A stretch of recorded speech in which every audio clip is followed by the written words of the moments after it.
So all of you out there, you want to live in Portugal.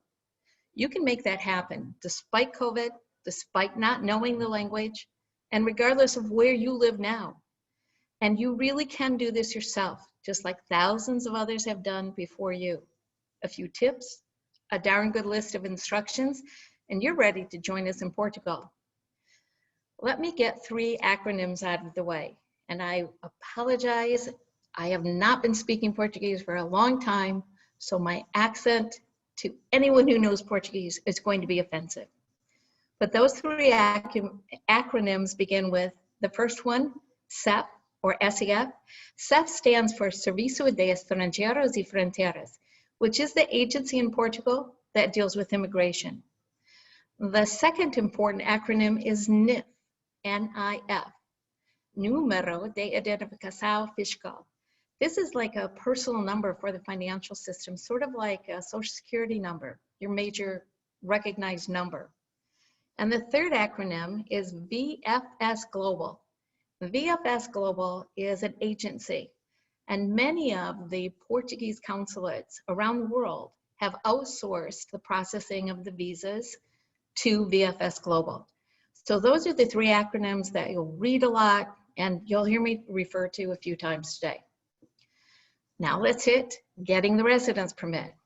It's a 2-step process. Step 1 is the visa.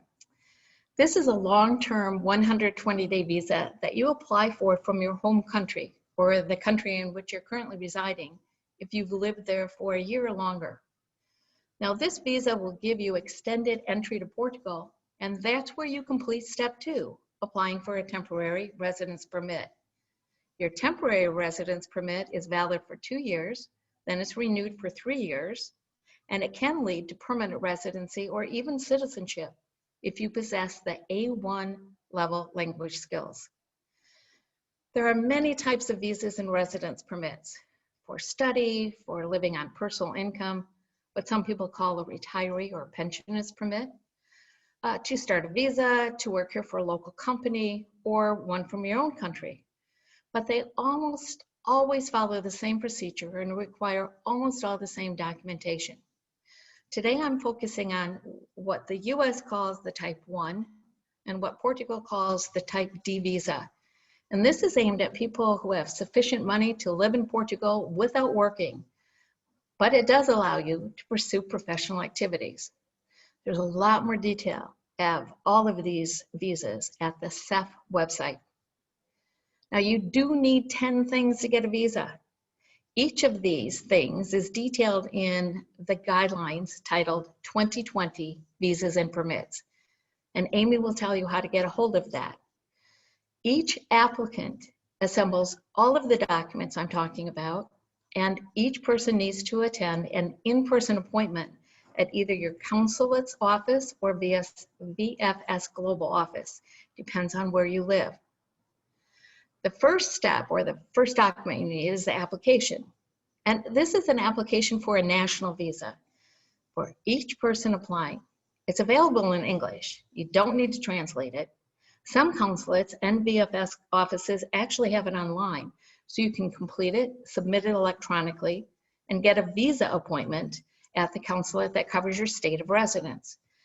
Yeah, appointments. More about those COVID-delayed appointments in just a minute.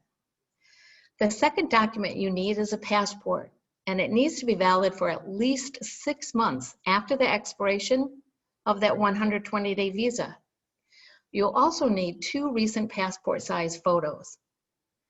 The third thing you need is, in certain cases, proof of legal status in the country from which you're applying. If you are in the United States, but you are not a US citizen, you can apply from the US, but you need to show your national identity from wherever you are.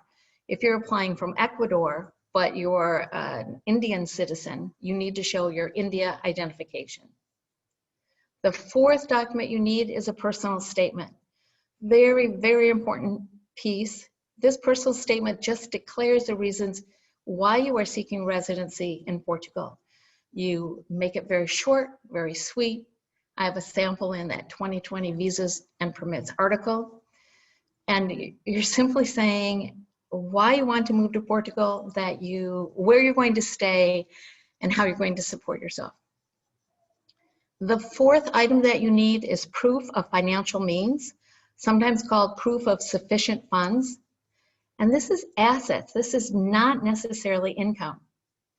The first adult, if you're applying as a couple or as a family, the first adult needs to be able to show access to 7,620 euros per year. If there's a second or additional adult, each one needs to be able to have access to 3,816 euros a year. For dependent children, children under 18, they need to have access to 2,292 a year. Again, these numbers are in the guidelines, but it just shows that the amount of assets that you need to have is relatively low because it's based off of the minimum wage of a typical Portuguese income. Out of the 10 documents now, we're at number 6. And the 6th one is an FBI criminal record certificate if you're applying from the US. If you live outside the US or have lived outside the US in the last year, you need the equivalent of an FBI report from that country. And when you get the FBI report, just please remember, ask for a hard copy and don't open the envelope. More about that later. The 7th of the 10 documents is a release or a request for a Portuguese criminal record check. This is something that VFS often asks for. It's simply a form. It's a really dumb requirement unless you lived in Portugal before and really screwed up here. But sometimes this is asked for. Other times they say you've applied, your signature on the application is enough. We can do any background checks we want to. So if you're applying through VFS Global, you'll usually need to get that extra form. The 8th item that you need is proof of private health insurance coverage or travel insurance, and this needs to comply with the Schengen area requirements. This travel insurance can be from any travel insurance company, but if you're right now employed or under COBRA or something along those lines, and you already have insurance that will cover you in Portugal, you just need to show proof of coverage, name, date, address, and that it specifically says coverage for Portugal.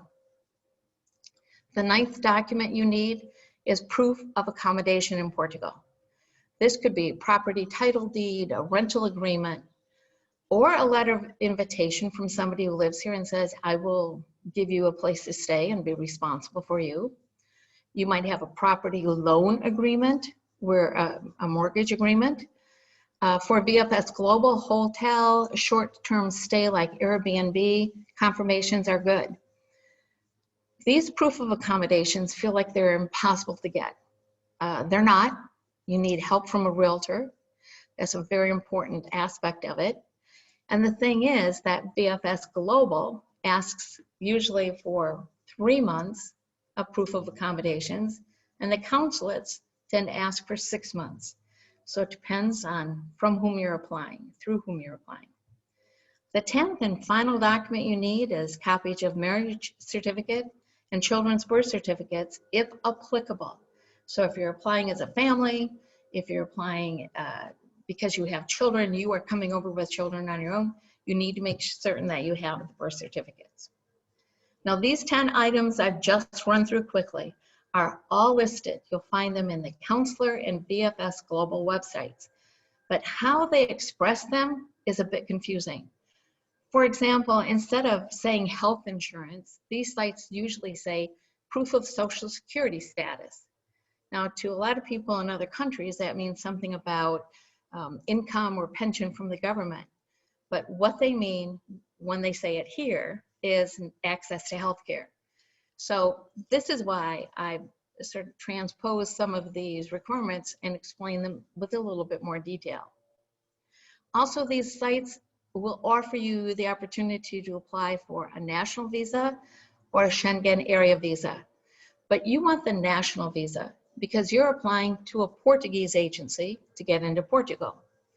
Now, again, these finer points are explained in the visas and permit guidelines, but I wanted you to be aware of it overall. Now, about the pace of this process and the reality of getting a visa appointment, the consular and VFS global offices around the US are open, but they're impacted by their local COVID stay-at-home requirements. The offices in some other countries, Ecuador, I believe, is closed, Bangkok is open, et cetera, it depends. But the hours and the numbers of employees, how many appointments that they can schedule in a day are completely affected by whatever are the stay-at-home requirements of that particular city, state, or country. The applications that were submitted in March through June are being processed now and very quickly. The in-person appointments are being set with very short notice every day. So people who applied before or during COVID are getting through the system rather quickly. New applications are also being accepted. Now, the San Francisco consulate is a little bit of an outlier, and they've taken the process back from VFS Global because VFS Global can't be open, but the consulate can. The San Francisco consulate has expressed how you need to apply. You need to go to their site. You need to ignore everything about applying for a visa and just say other as your reason for requesting an appointment. And I know a lot of people are worried about this, but you will get through. However, some people are getting appointments very far out for 2021 or even 2022. You can work to get an earlier appointment. Just be persistent. Keep going back in. Keep trying to get an earlier appointment, because as people change their minds, maybe after November 4th, some people will decide they're not going to move after all. Appointments might come open. So please be persistent, because I think that they're going to clear up, they're going to speed up, and you will get through the process with less than 2 years time lag. And as to timing, timing is your biggest unknown. There's no lawyer or immigration facilitator. No one can fix timing for you.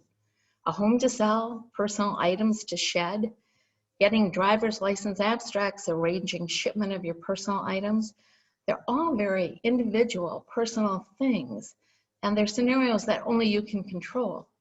So when you're wrestling with timing of your application in the days of COVID, the first detail is the date of your appointment with the council or VFS Global. Once you know that appointment, plan backwards. Think of it taking about 5 weeks to get an FBI report, and remember that between getting that report and putting it in your application package and submitting it, no more than 90 days can elapse. So while you're waiting for the FBI report, do the personal statement, decide how you'll arrange for insurance that's good in Portugal, get your accommodations, and gather the rest of your documents. And as I said, when you get your FBI hard copy report in the mail, do not open that envelope, because you can save yourself the step of an apostille. Now, I've skimmed over a host of details, and honestly, the best way for you to address this is to do a timeline or a calendar. However it is that you can note the steps that you need to take and determine your own timing and make a plan from there. We've only now walked through step 1, but let me tell you, once you have your visa and you have 90 days to arrive in Portugal, your temporary residence permit at CEF will already be set for you. It's in a URL on your visa. So that's a very simple thing to do. You just want to get here before the CEF appointment and 90 days after you get your visa. And now you're going to enjoy one of the best improvements that CEF implemented during COVID. CEF is reusing all of those documents that you presented when you applied in step 1 for your visa. So instead of having to reproduce all of those documents, they're in the system, they've been scanned, and your CEF appointment now should last maybe 20 minutes. You can just show up at CEF with your NIF and your passport. If your address has changed since you first applied, you're at a different rental or you have a home now, you can bring a new rental contract or whatever so that that address can be updated in the system. There are some people who still bring everything: proof of insurance, 3 months of Portuguese bank statements, residence permit application form, But the larger CEF offices in Porto, Lisbon, and Faro, for example, are not asking for them.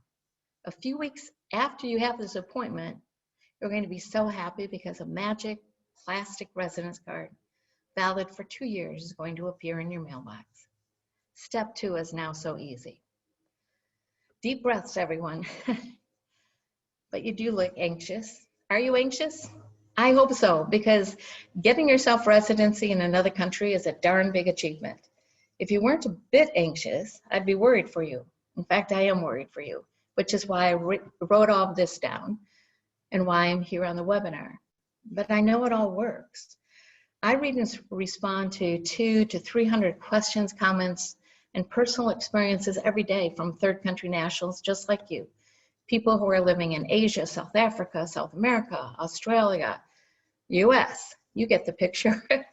I research, question, and read the legal decrees and talk to the agencies and visa processors and permit application people all the time. And I eagerly share this with you so that you can have a smooth and rewarding experience. Now, a few years ago, Amy decided that my mantra is do it yourself. And since that time, a few thousand people have taken up that chant. They've taken it to heart and they have done it. They've gotten visas and Portuguese residence permits all by themselves. But is that really smart? Would I buy real estate without a realtor? Never. Would I sign a contract without an attorney? Do my own root canal? Of course not. So what makes getting a visa and a permit different? The fact that it's a defined process, like opening a bank account or getting a mobile phone plan. There's information you need, it's all here. Getting your visa and residence permit are something you can and should do yourself. People who've done it themselves tell others how much they've grown, how much they've learned about themselves and their partner, how they have become stronger, faster adapters to living in Portugal by doing it themselves. And they have. We can all see it. That's why I'm so passionate about this approach. Yet do it yourself is not the same as do it alone. Do it yourself means leveraging reliable and honest resources. Until now, there hasn't been a one-stop shop. And an industry of immigration facilitators have absolutely popped up, fueled by all of us who are trying to get to Portugal. Many of these services really want to help. They just don't know what they don't know. You don't know what they don't know. And then you pay some good money just to have to work twice as hard. Some of them really don't want to help you and they charge you a lot of that, thousands of dollars to lead you through the steps. And again, you do all the work. If you don't have the time, if you don't have the will, if you don't have the skill, yes, just hire somebody. I wish you well.